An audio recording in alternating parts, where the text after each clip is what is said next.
আল্লাহ পাক আজকে আপনাকে হয়তো 1 কোটি টাকা দিয়েছেন, কালকে আল্লাহ না করুক 1000 টাকার জন্য মানুষের কাছে হাত পাততে বাধ্য করতে পারেন আল্লাহ পাক। এমনও কিন্তু দিন আসতে পারে, দিন সবার সবসময় সমান থাকে না। আজকে আপনার কাছে 1 কোটি টাকা আছে, কিছু মনে হচ্ছে না, কালকে কে জানে আল্লাহ না করুক যে 1000 টাকা কারো কাছে চাইতে হচ্ছে, 1000 টাকার জন্য ঠকে গেছেন, হতে পারে না? তো রিজিককে মানুষ তাজিম না করলে রিজিক দূরে চলে যায়। দুটো বিষয় খেয়াল রাখবেন, দুটো বিষয়। এক হচ্ছে মাঝে মাঝে মনের মধ্যে কিছু আমল করার ইচ্ছা আসে না? মনে হলো যে আচ্ছা একটু 10টা আয়াত পড়ি, মনে আসে না মাঝে মাঝে? এমন মনে হয় না? ওই সময় এই যে মনের মধ্যে যে এই ইরাদাটা জাগ্রত হওয়া, এটাকে আমরা বলি ওয়ারিদ। অন্য ভাষায় আপনি বলতে পারেন মেহমান। কি বলতে পারেন? এটা আল্লাহর পক্ষ থেকে আপনার কলবের মধ্যে মেহমান হিসেবে এসেছে। এখন আপনি যদি আমলটা করেন, সেই মেহমান বারবার আপনার কলবে আসবে। যদি আপনি ওই সময় আমলটা না করেন, মেহমান চলে যাবে, মেহমান অসম্মানিত হলে পরে আর আসবে না। একইভাবে রিজিক আল্লাহ পাক দিয়েছেন, এর তাজিম যদি করতে পারেন রিজিক বেশি আসবে। রিজিকের তাজিম সম্মান করতে না পারলে রিজিক আসবে না, বেশি কমে যাবে। উসমান রাদিয়াল্লাহু আনহু সবচেয়ে ধনী ছিলেন না? কেন জানেন? কেন? এটা কি জানেন কেন ধনী ছিলেন? একে তো তিনি প্রচুর দান সদকা করতেন, এটা তো আপনারা জানেনই। আরেকটা জিনিস অনেকে জানে না, তিনি উটের পিঠে বসেছিলেন, কিছু একটা খাচ্ছিলেন, এই 2-1টা দানা পড়ে গেছে নিচে। উটের পিঠ থেকে নেমেছেন, নেমে সেই দানা উঠিয়েছেন, পরিষ্কার করেছেন, ধুয়েছেন, আবার খেয়েছেন। তার এই 2-4টা দানার কোনো কিন্তু মানে পরোয়া না করলেও চলে, তার প্রচুর অর্থ সম্পদ আছে। এত অর্থ সম্পদ যে তাবুক যুদ্ধের দিন 30,000 সেনাবাহিনীর দায়িত্ব নিয়েছেন। 30,000 সেনাবাহিনীর দায়িত্ব নিয়েছেন। সেনাবাহিনী যাবে, থাকবে, খাবে, তাঁবু টাঙাবে, সব দায়িত্ব তার। 30,000 সেনাবাহিনীর দায়িত্ব নেওয়া কি চারটাখানি কথা? তো এই সাহাবী এই কয়েকটা খাবারের দানা উঠিয়ে খেলেন। নবী সাল্লাল্লাহু আলাইহি ওয়াসাল্লাম বলেছিলেন যে তোমাকে আল্লাহ পাক রিজিক বাড়িয়ে দিবেন না কেন? তুমি রিজিকের যে তাজিম, যে সম্মান তুমি করো, এর বদৌলতে আল্লাহ পাক তোমাকে বেহিসাব রিজিক দিবেন। দুইটা বিষয় খেয়াল রাখবো। আমলের মেহমান হৃদয়ের মধ্যে আসলে তাকে ফিরায় না দেওয়া, তাহলে সেই মেহমান কিন্তু আর আসবে না। মেহমানকে মূল্যায়ন করলে মেহমান বারবার আসবেন ইনশাআল্লাহ। আর রিজিকের তাজিম না করলে রিজিক কিন্তু আপনার ঘরে বেশি বেশি আসবে না। এমনি তো হারামের যুগ, এমনি সুদের যুগ, এমনি ঘুষের যুগ। অলমোস্ট এভরি ফ্যামিলি সুদখোর এখন, অলমোস্ট এভরি ফ্যামিলি। মেয়েরা স্পেশালি যারা শাশুড়ি টাইপের, আপনারা মাইন্ড করেন না, তাদের সাইকোলজি যে এতই নিচে নেমে গেছে এখন যে আমার মেয়ে জাহান্নামে যায় যাক, হ্যাঁ আমার মেয়ে জাহান্নামে যায় যাক, সমস্যা নাই, দুনিয়াতে সে যেন ভালো থাকে। এটা কেন বললাম?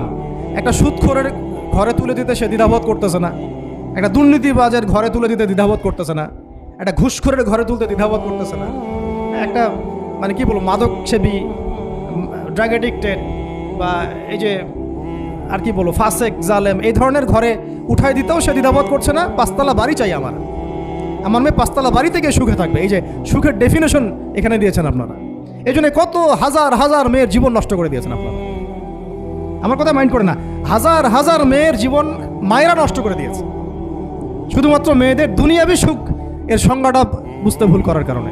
এর নাম যদি সুখী হইতো তাহলে অমুসলিমরা সুখী না কেন? পশ্চিমারা সুখী না কেন? ওরা আত্মহত্যা করে কেন? এভাবে মেয়েদের জীবন নষ্ট করেছেন। অথচ অল্প যদি হালাল রিজিকও হতো, আল্লাহ পাক তাকে বরকত দিতেন, সুখে থাকতো। তা আল্লাহ পাক আপনাদেরকে রিজিকের মূল্য বোঝার, তাজিম করার তৌফিক দান করেন, আমিন। অনেক ভিতরে চলে যাচ্ছে আমি, সময় আমাদের হাতে আরও শর্ট হয়ে আসতেছে।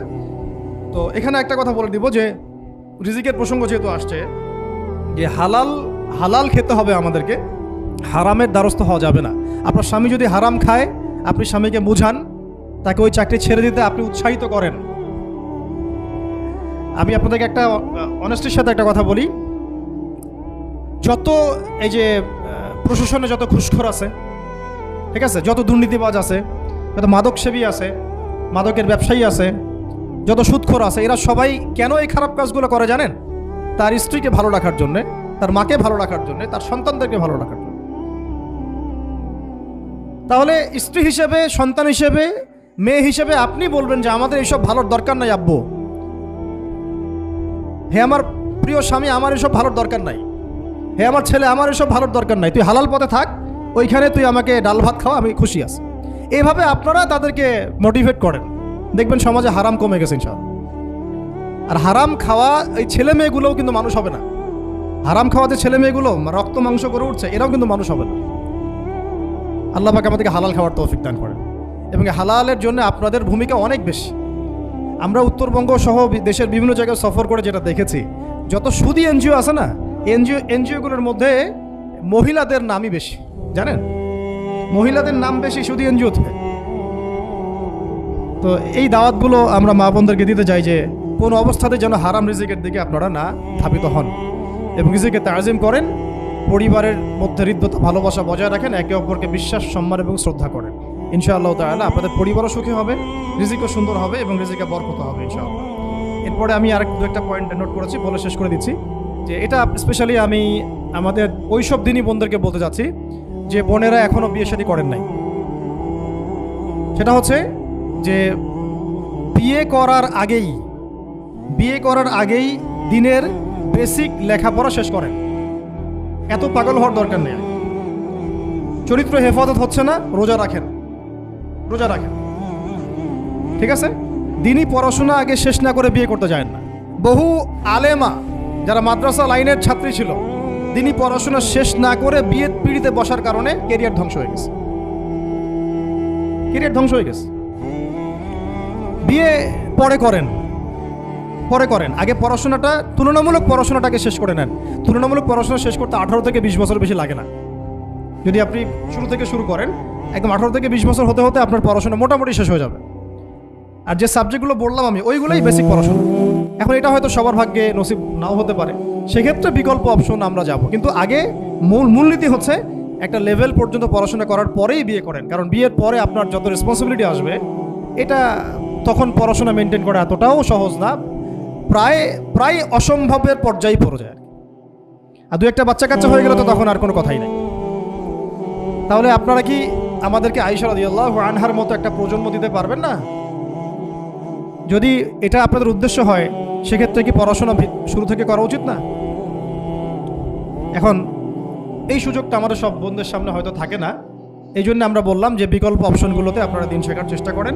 আর এরপরে যখন বিয়ে করবেন, পড়াশোনা মোটামুটি শেষ হয়েছে, বিয়ে করবেন, এখন 18-20 বছর বয়স হয়ে গেছে, এখন আল্লাহর ওয়াস্তে দুনিয়াবি বিষয়কে সর্বোচ্চ অগ্রাধিকার দিয়েন না। আজীবন পস্তাবেন, এবং একবার পস্তানো শুরু করলেই পস্তানো আজীবনও শেষ হবে। তখন মেইল করে মেসেজ করে লাভ হবে না, কারণ আপনি বিয়ের আগে দিনকে প্রাধান্য দেন নাই, বরং দুনিয়াকে প্রাধান্য দিয়েছিলেন। আপনি বিয়ের আগে দিনকে প্রাধান্য দেন নাই, বরং দুনিয়াকে প্রাধান্য দিয়েছেন। যখন আপনি সবসময় পরকালকে, আল্লাহকে, তার রাসূলকে প্রাধান্য দিবেন, দিনকে প্রাধান্য দিবেন, দুনিয়া আল্লাহই গুছিয়ে দিবেন। আর যখন আপনি দুনিয়াকে সর্বোচ্চ অগ্রাধিকার দিবেন, দিন আপনার কাছ থেকে দূরে সরে যাবে। দিনের একটা গায়রত আছে, একটা ব্যক্তিত্ব, দিনের একটা স্বতন্ত্র গায়রত আছে, সে সবার কাছে ধরা দেয় না। যে তাকে মূল্যায়ন করে তার কাছেই দিন আসে, যে তাকে মূল্যায়ন করে না তার কাছে দিন আসে না। দিনদার ছেলেকে প্রাধান্য না দিয়ে বিয়ে করতে যায় না, জীবনটা ধ্বংস হয়ে যাবে। হ্যাঁ, আমি বলছি না দিনদার ছেলে মাদ্রাসাতেই থাকে, না, ইঞ্জিনিয়ার লাইনেও থাকতে পারে, ডক্টরও হতে পারে, ইঞ্জিনিয়ারও হতে পারে, কিন্তু এটা বাহ্যিকভাবে এটাকে জাস্টিফাই করাটাও ডিফিকাল্ট। কিছু ক্রাইটেরিয়া দেখে আপনি একটু আন্দাজ করতে পারেন, পুরোপুরি হয়তো কখনোই বুঝতে পারবেন না। সেটা হচ্ছে দিনের প্রতি তার ফিকির কেমন, দিন নিয়ে তার কাজ কেমন, তার লাইফস্টাইল কেমন, তার পরিবার কেমন, কোন পরিবেশে সে বড় হয়ে উঠেছে, তার একাডেমিক্যাল সার্টিফিকেট কেমন, তারপরে তার দাওয়াতের মেহনতে অ্যাক্টিভিটিস আছে কিনা, বা ব্যবসা হালাল কিনা, বা চাকরিটা হালাল কিনা, নামাজ ঠিক আছে কিনা, তার মধ্যে সুন্নাহ আছে কিনা। এগুলো কিছু বাহ্যিক সাইন, যেগুলো দেখে আমরা একটা আইডিয়া নিতে পারি। তারপরে বলবো যে এখানে 100% আপনি এনশিওর হতে পারবেন, ওইটা আল্লাহ পাকের হাতে। ওইটাও যদি এনশিওর করতে চান, তাহলে কি করতে হবে? তাহলে নিজেকে দিনদার হতে হবে। আমি নিজে যদি ভালো দিনদার হই, তাহলে ইনশাআল্লাহ আল্লাহ পাক আমাকে দিনদার স্ত্রী দিবেন। নিজে দিনদার না, তাহলে কি রেডিমেড দিনদার ছেলে আসবে? কখনই আসবে। দোয়া করতে হবে, রব্বানা হাব লানা মিন আজওয়াজিনা ওয়া যুররিয়াতিনা কুররাতা আ'য়ুন ওয়াজআলনা লিল মুত্তাকিনা ইমামা। দোয়া করতে হবে যে রব্বি হাবলি মিনাস সালিহিন, রব্বি হাবলি মিন লাদুনকা যুররিয়াতান তাইয়্যিবা ইন্নাকা সামিউদ দুআ। এই বিষয়গুলো দিকে খেয়াল রাখবেন। আর শরীয়তের মেজাজ মাথায় রাখা। শরীয়তের মেজাজের কথাটা আজকে এই জন্য বলছি যে আমরা আমাদের দেশে যে প্রবলেমটা দেখি, ইসলামের পূর্ণাঙ্গ বিষয়গুলো মানুষ মাথায় রাখতে চায় না। ইসলামে যেমন নামাজ, রোজা, হজ, জাকাত আছে, ইসলামে কিন্তু দাওয়াত, তাবলিগ, জিহাদও আছে, তাই না? ইসলামে কিন্তু শরিয়া আইনও আছে, হুদুদ, কেসাস আছে, ইত্যাদি আছে। আমাদের সমাজে দেখেন নামাজ শব্দ পরিচিত কিন্তু কেসাস শব্দ পরিচিত না। কেসাস মানে কয়জন জানেন যে কেসাস শব্দ অর্থ কি? অনেকেই জানে না, কিন্তু কেসাস একটা কোরআনের একটা ফান্ডামেন্টাল বিধান যে কেউ যদি আপনার চুরি করে হাত কেটে ফেলতে হয়, কেউ যদি ব্যভিচার করে বেত্রাঘাত করতে হয়, বিবাহিত হলে রজম করতে হয়, কেউ যদি মোরতাদ হয় তারও মৃত্যুদণ্ড শাস্তি আছে, কেউ সাতেমে রাসূলকে গালি দিয়েছে তারও মৃত্যুদণ্ড আছে। এরকম অনেক বিধান আছে, হুদুদ এবং কিসাস আছে। হত্যার বদলে হত্যা, চোখের বদলে চোখ, জানের বদলে জান। আমাদের সমাজে এগুলো পরিচিত না। নামাজ পরিচিত কিন্তু, তাসবিহ তাহলিল পরিচিত, ঠিক আছে? এরকমই সমাজেও বহু বিবাহ এটা অপরিচিত। হ্যাঁ, আপনি একটা বিয়ে করে বাইরে 4টা 5টা 6টা মেয়ের সাথে খারাপ সম্পর্ক করলে সমাজ এটাকে প্রমোট করে, এটাকে কাছে আসার গল্প নাম দেয় আর। কিন্তু একটা মেয়ের পুরো জীবনের রেসপন্সিবিলিটি আপনি নেবেন হালালভাবে, তখন সমাজ আপনাকে বাঁকা চোখে দেখবে এবং বিতর্কিত করবে। তো আমরা এখনও ওই ইসলামের ওই মেজাজে যাইতে পারি নাই। আমার মেয়েকে বড় করার সময় এটা তার মাথায় ছোট থেকে দেওয়া উচিত যে হ্যাঁ, ইসলামে কিন্তু বহু বিবাহের ব্যাপারও আছে, ওকে ওইভাবেই ওই মেজাজেই বড় করা উচিত। এখানে আরেকটা প্রশ্ন আসতে পারে যে এটা তো ঐচ্ছিক। অবশ্যই ঐচ্ছিক, কেউ চাইলে করতে পারে, কেউ চাইলে নাও করতে পারে, সবার উপর এটা ফরজ না, কখনোই না। এবং এটাকে আমরা বড় স্কেলে এটাই সুন্নত এটাও বলতে পারবো না। ওইটা একটা নির্দিষ্ট প্রেক্ষাপটে অ্যাপ্লাই করার বিষয় ছিল। যেমন উহুদের যুদ্ধ হয়ে গেছে, অনেক মেয়ে এতিম হয়ে গেছে, এখন এই মেয়েগুলোর দায়িত্ব কে নিবে? বহু বিবাহের ব্যাপারটাতে আসলো তখন সূরা নিসার আয়াত যে তোমরা এখন পছন্দ হলে মাসনা সুলাসা রুবা করতে পারো।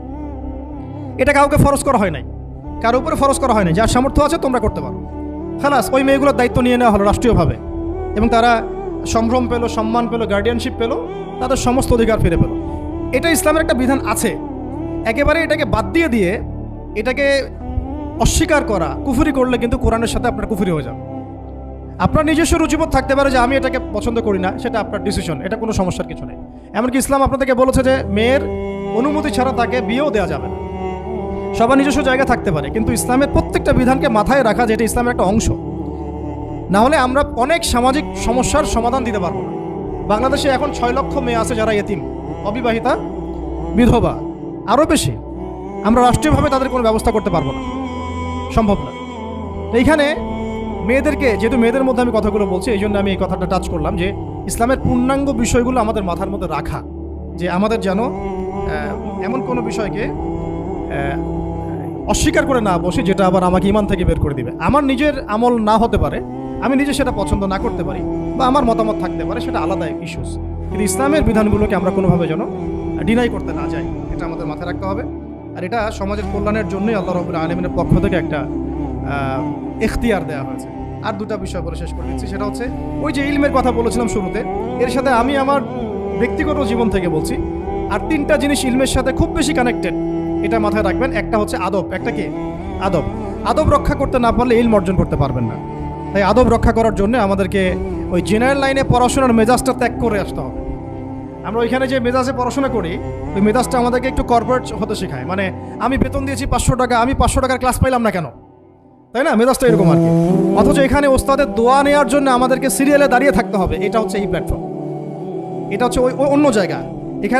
এখানে একজন নবী হয়েও মুসা আলাইহিস সালাম যুগের পর যুগ হাঁটছেন এমন একজন ব্যক্তির সাক্ষাতের জন্য যিনি তার চেয়ে বেশি জ্ঞানী। তার নাম খিদর আলাইহিস সালাম, যিনি তাকে সাথে নিতে চাচ্ছেন না। তিনি বলছেন যে ইন্নাকা লান তাসতাতিআ মাইয়া সাবরা, তুমি তো আমার সাথে ধৈর্য ধরতে পারবে না। কিন্তু মুসা আলাইহিস সালাম তারপরও চললেন, বারবার প্রশ্ন করলেন, কিন্তু শেষ পর্যন্ত সম্পর্ক কিন্তু নষ্ট হয়ে গেল। মনে আছে কি? হাদিস সূরা কাহফের কথা বলছি। তো এটা হচ্ছে এই ইলমের জায়গাটা এমন একটা ইলমের জায়গা যেখানে আদব রক্ষা না করলে ইলম পাওয়া যাবে না। আরেকটা বিষয় হচ্ছে তাসকিয়া, ইলম অর্জন করে ওস্তাদের কাছ থেকে দোয়া নেওয়া এবং আত্মশুদ্ধি অর্জন করা। মনের মধ্যে কোনো হিংসা না রাখা। আমাদের সবার এখন মনের মধ্যে যে হিংসা দিয়ে ভর্তি, হিংসাগুলোকে ছেড়ে দেন, মন বড় করে ফেলেন, আল্লাহর জন্য ছেড়ে দেন, হিংসা ত্যাগ করেন, গীবত করা বন্ধ করে দেন, অপবাদ দেয়া তো একেবারেই নিষেধ, পরশ্রী কাতরতা ছেড়ে দেন, মনটাকে একদম খালেস করে রাখেন। একজন সাহাবী সম্পর্কে নবীজি বলছেন, এই যে এখন যে সাহাবী ঢুকবে মসজিদে ও জান্নাতি।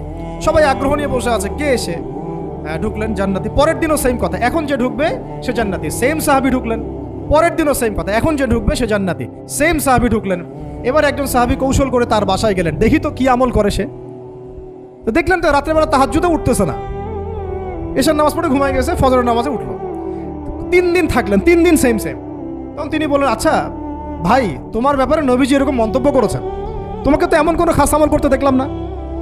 তো তিনি বলছেন আচ্ছা একটা বিষয় হতে পারে, আমি অত বেশি আমল হয়তো করি না, কিন্তু আমি যখন ঘুমাতে যাই আমি সবাইকে মাফ করে দিয়ে ঘুমাই।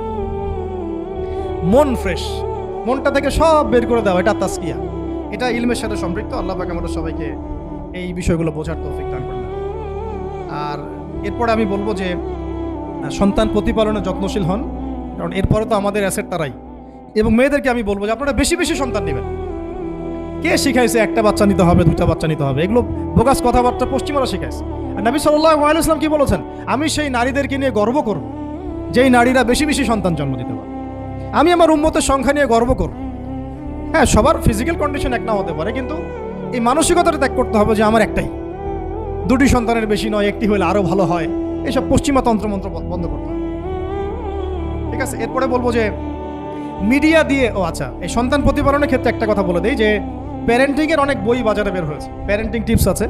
এই প্যারেন্টিংটা নিয়ে আলাদা ইনশাল্লাহ একদিন সেশন করবো, এখানে অনেক কথা বলার আছে। সন্তান প্রতিপালন একটা শিল্প, সন্তান প্রতিপালনটা একটা শিল্প, খুব ধৈর্যের কাজ, সবরের কাজ, লেগে থাকার কাজ। সন্তানকে সময় দেওয়া, ওর খাবারের দিকে খেয়াল রাখা, ওর মানসিকতার দিকে খেয়াল রাখা, ওর ফিজিক্যাল অ্যাক্টিভিটিস দিকে খেয়াল রাখা, ওর মানে আত্মা দূষিত হয়ে যাচ্ছে কিনা এটা খেয়াল রাখা, ওর ভালো একাডেমিক পরিবেশ নিশ্চিত করা, ভালো ওস্তাদ দেওয়া, ওর সাথে মেশা, ওকে আদর করা, অনেক কিছু আছে। এটা নিয়ে ইনশাল্লাহ আমরা একদিন আরেকটা সেশন করবো ইনশাল্লাহ। সন্তান প্রতিপালনের সাথে আমি বলবো যে প্রচলিত যে মিডিয়াগুলো, এই জি বাংলা, স্টার জলসা, এই যে পিছনে লেখা আছে যে অপসংস্কৃতি, এক কথায় বিজাতীয় অপসংস্কৃতি, এই মিডিয়াগুলো বাসা থেকে বন্ধ করে দেন। একেবারে টেলিভিশনের দরকার নেই বাসা। অনলাইনে আমরাও কিছু কিছু ক্ষেত্রে আসলে আমরাও অনলাইনের মধ্যে ডুবে গেছি। আমি নিজেও ফিকির করছি, চেষ্টা করছি এখান থেকে বের হওয়ার জন্য। আপনারাও বের হন, মানে প্র্যাকটিক্যাল জীবনে আসেন। এটা একটা ভার্চুয়াল জগৎ, এখান থেকে আমরা যা দেখি এটা আমাদের মাথার মধ্যে প্রভাব বিস্তার করে। বহু সামাজিক ঘটনা এবং পারিবারিক অঘটন এই ফেসবুক, ইউটিউব থেকে হচ্ছে। এই কন্টেন্টগুলো দেখা আমাদেরকে বন্ধ করতে, বাস্তবতার সাথে এগুলো কোনো সম্পর্ক নেই। আমাদের কিতাব পড়ার অভ্যাস বেশি করে বাড়াতে হবে, ওস্তাদদের সহবতে যাওয়া, আমল করা, কান্নাকাটি করা, দোয়া করা, ইস্তেগফার করা, আল্লাহর সাথে কানেকশন। আল্লাহ পাক আমাদেরকে মিডিয়ার এই রং ঢং বলি আমি, মিডিয়ার এই রং ঢংগুলো ত্যাগ করতে হবে। মিডিয়া একটা কিছু দেখলে আমাকে কেন কিনতে হবে? কেন আমি একটা মিডিয়াতে দেখলাম যে এরকম একটা নতুন অর্নামেন্টস আসছে, আমাকেই কেন কিনতে হবে? কেন আমি ওইটার জন্য আবার বাসায় চাপ দিব? কেন ওইটা আমি আমার পরিবারে ফাসাদ সৃষ্টি করার কারণ হবে? প্রয়োজন নাই। আর আমাদের মানে মাদ্রাসার মেয়েদেরকেও এইসব থেকে দূরে রাখতে হবে, মিডিয়া থেকে দূরে রাখতে হবে। মানে সব মিডিয়া উপকারী না, বরং মিডিয়ার মধ্যে 99%ই ইসলামিক মিডিয়া না। যদি এটা হতো যে সব এর মধ্যে অ্যাটলিস্ট 10% ইসলামিক মিডিয়া, তাহলে বলতাম ওগুলো অ্যাটলিস্ট দেখেন। এখানে কিন্তু সেই সুযোগটাও পাচ্ছেন না। খুব কম মিডিয়া আমাদেরকে প্রকৃত বিষয়টা শেখায় এবং সত্যের কাছাকাছি নিয়ে আসে। বেশিরভাগ মিডিয়াই প্রতারণাপূর্ণ এবং কর্পোরেট সেকশন, এগুলো থেকে আল্লাহ পাক আমাদেরকে দূরে থাকার তৌফিক দান করেন এবং এই কালচারগুলো ছেড়ে দেন। হিন্দুদের কালচারের সাথে আমাদের কী সম্পর্ক? আমরা মুসলিম, আমরা মুহাম্মদ সাল্লাল্লাহু আলাইহি ওয়াসাল্লামের উম্মত। আমাদের সাথে মুশরিকদের কী সম্পর্ক? আমাদের সাথে ইহুদিদের কী সম্পর্ক? আমাদের সাথে খ্রিস্টানদের কী সম্পর্ক থাকবে? আমরা কেন ওদের সংস্কৃতি গ্রহণ করব? কিসের জন্মদিন, কিসের মৃত্যু দিবস, হ্যাঁ, কিসের এসব গায়ে হলুদ, কিসের এসব বৌভাত, এগুলো কি? এগুলোর সাথে আমাদের কী সম্পর্ক? আমাদের সাথে সম্পর্ক হচ্ছে হিজাবের, সালাতের, তাসবির, সিজদার, জায়নামাজের, আতরের, খুশবুর, মিসওয়াকের। আমাদের সাথে এগুলোর সম্পর্ক। আমাদের সাথে সম্পর্ক হিজাবের। আমাদের সাথে সম্পর্ক ইসলামিক ক্যালিগ্রাফির, ইসলামিক। আমাদের সাথে সম্পর্ক কোরআনের, হাদিসের, সিরাতের, লেখাপড়ার, ইলমি পরিবেশের, তাসাউফের। এগুলো আমাদের কালচার। তো কালচার খুব ইম্পর্টেন্ট। কালচার থেকে দূরে সরে গেলে আমাদের আকীদা নষ্ট হয়ে যায়। আল্লাহ পাক আমাদেরকে আমাদের কালচার ধরে রাখার তৌফিক দান করেন। আর দুটো কথা হচ্ছে, হিজাবে কঠিন হন, হিজাব একটু কঠোর হয়ে যান। এটা নিয়ে হয়তো আলোচনা শুনেছেন আপনারা, আমি জানি না পয়েন্ট এসেছিল কিনা। তো হিজাবে আরও অনেক কঠিন হতে হবে আমাদেরকে, আস্তে আস্তে আরও। একবারে তো হয়তো আপনারা সব কিছু শক্ত করে ধরতে পারবেন না, অ্যাটলিস্ট আপনার ধারাবাহিকতা বজায় রাখুন। হিজাবে অনেক কঠিন হওয়ার চেষ্টা করি। আমাদের অনেক দিনই বোনকে আমরা একটু ক্যাজুয়াল দেখি হিজাবের ব্যাপারে, এটা থেকে আপনার বের হওয়ার তৌফিক দান করেন, আমিন। আর একটা মেয়েদেরকে একটা নসিহত করবো, স্পেশালি যে অল্পে তুষ্ট থাকেন, ইনশাল্লাহ জীবনে সুখী হয়ে যাবেন ইনশাল্লাহ। আর শেষ কথা হচ্ছে, আলেমা হওয়ার চেষ্টা করেন। আলেমা হওয়ার চেষ্টা করেন, দায়ী হওয়ার চেষ্টা করেন এবং মেয়েদের মধ্যে ব্যাপক দাওয়াতি কাজ করার চেষ্টা করেন, এইটা জীবনের লক্ষ্য উদ্দেশ্য বানায় নেন। ইনশাল্লাহ আপনার জীবনের লক্ষ্য যদি এমনই হয়, দেখবেন এমনই জীবন সঙ্গিনী আপনি পেয়েছেন যার জীবনের লক্ষ্যও সেম, তখন দুজনে মিলে আপনি কাজ করতে পারবেন ইনশাল্লাহ। আমাদের এখন প্রচুর আলেমা দরকার, আমাদের প্রচুর দায়ী বোন দরকার, আমাদের মুআল্লিমা শিক্ষিকা বোন দরকার, ঠিক আছে? আমাদের প্রত্যেকটা ডিপার্টমেন্টে এরকম যোগ্যতা সম্পন্ন দিনী বোনদেরকে দরকার। তো এইটা তো আর একা আমাদের পক্ষে গড়ে তোলা সম্ভব না। সবাই আমরা যদি হাত লাগাই এবং আমাদের উম্মাকে নিয়ে ফিকির করি, ইনশাআল্লাহ তাআলা আজকে যে বিষয়গুলো আলোচিত হলো এগুলো ইনশাআল্লাহ শুধু তাত্ত্বিক কথাবার্তায় সীমাবদ্ধ থাকবে না, ইনশাআল্লাহ বাস্তবেও রূপ লাভ করবে ইনশাআল্লাহ।